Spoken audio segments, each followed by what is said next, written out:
Kullu nafsin dha'iqatul maut.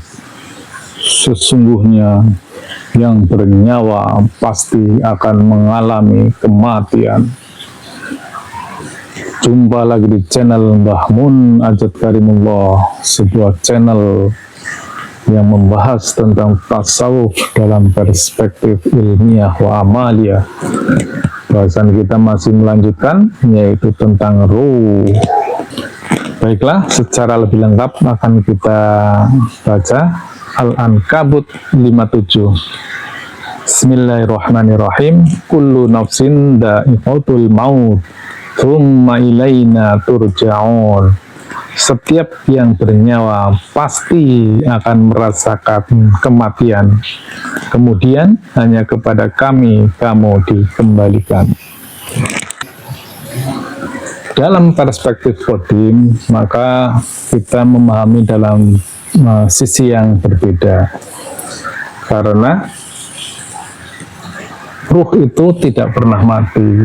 Ruh itu berasal dari alam qadim, sehingga ruh tidak akan mengalami kematian. Dia hanya berpindah dari alam satu ke alam yang lainnya.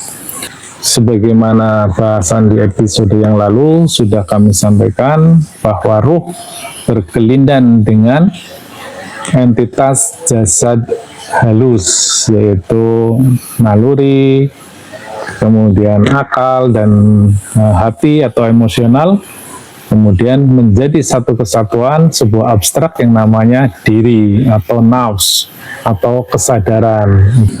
Nah, ketika terjadi proses kematian itu seperti apa kejadiannya? Yang jelas itu alamnya berbeda-beda. Prinsipnya alam rohani tidak bisa secara mutlak menempati alam realitas. Kemudian jasad ini juga tidak bisa menempati alam ruhani. Itu sesuatu yang berbeda itu. Namun di sini ada sebuah persinggungan, terjadi berkelindan yang namanya kesadaran diri. Kesadaran diri itu adalah, sekali lagi saya sampaikan, hasil interaksi dari ruhani dengan jasad halus kita, atau disebut dengan jiwa kita. Ruh berkelindan dengan jiwa, itulah menghasilkan nafs atau kesadaran. Ketika orang dianggap mati, sebenarnya kan berakhirnya fungsi-fungsi dari jasad manusia. Jadi jasadnya sudah tidak berfungsi, maka kesadaran itu tidak bisa menempati alam dunia ini gitu. Maka dia pindah ke alam lain. Namun untuk memasuki alam akhirat, alam ruhani, itu pun tidak kompatibel. Karena kesadaran manusia itu adalah termasuk dalam kategori alam realitas, alam materi gitu. Makanya ini perlu kita cermati secara pelan-pelan. Agar lebih presisi, saya ulangi lagi ya, kondisi kesadaran diri itu seperti apa. Yang pertama, ketika naluri kita itu menjadi dominan, maka kesadaran kita menjadi kesadaran naluriah.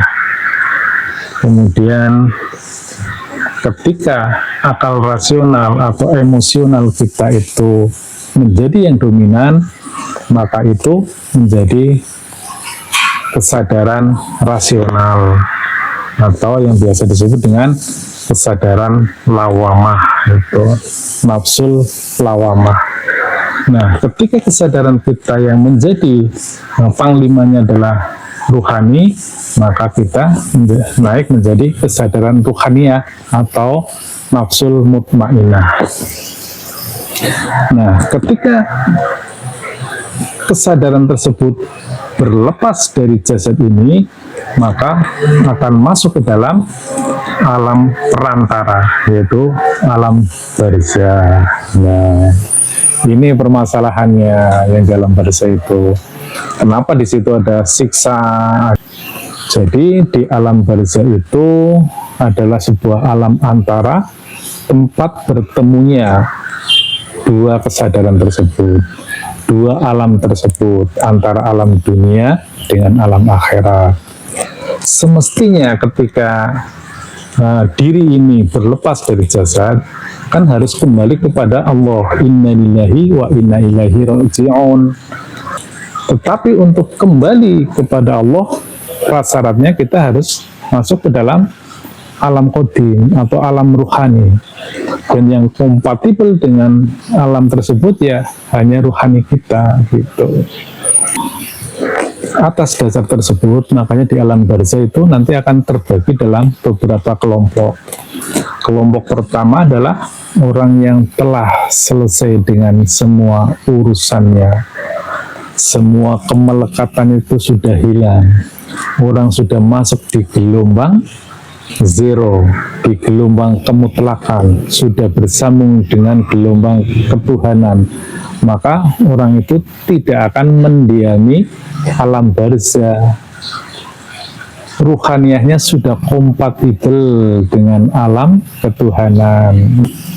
Hal tersebut dengan mudah dapat kita jelaskan sebagaimana Quran surat Al-Baqarah 154. Janganlah kamu mengatakan bahwa orang-orang yang terbunuh di jalan Allah telah mati, namun sebenarnya mereka hidup, tetapi kamu tidak menyadarinya.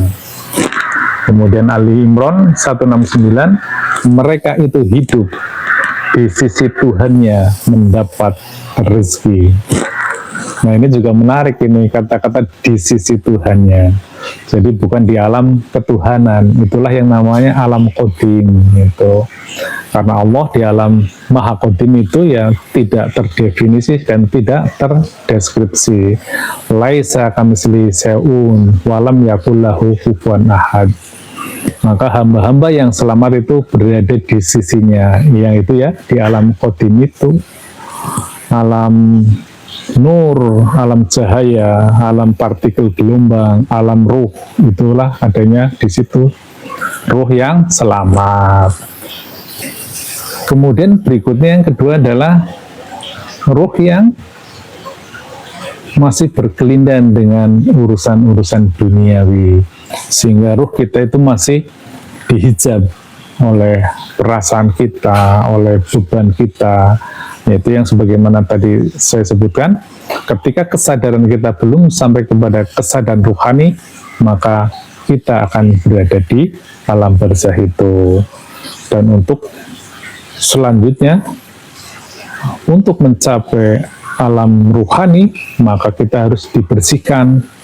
Itulah yang oleh kaum syariat dipahami sebagai pembersihan dosa, memasuki padang mahsyar, kemudian mizan, kemudian surga dan neraka. Itu seperti itu penjelasannya. Dan kemudian yang menarik lagi ini, selama masa menunggu di situ, mungkinkah ruh-ruh tersebut kembali ke alam dunia, kembali masuk kepada entitas baru, dan itulah yang disebut dengan reinkarnasi. Ini adalah suatu bahasan yang menarik. Ini menjadi sebuah perdebatan antar agama, antar kepercayaan. Apakah ruh bisa kembali ke alam dunia ini? Apakah reinkarnasi bisa terjadi? Kita lanjut di bahasan berikutnya. Pantengin terus channel Mbah Mun Ajat Karimullah, sebuah channel yang membahas tasawuf dalam perspektif ilmiah wa amaliyah.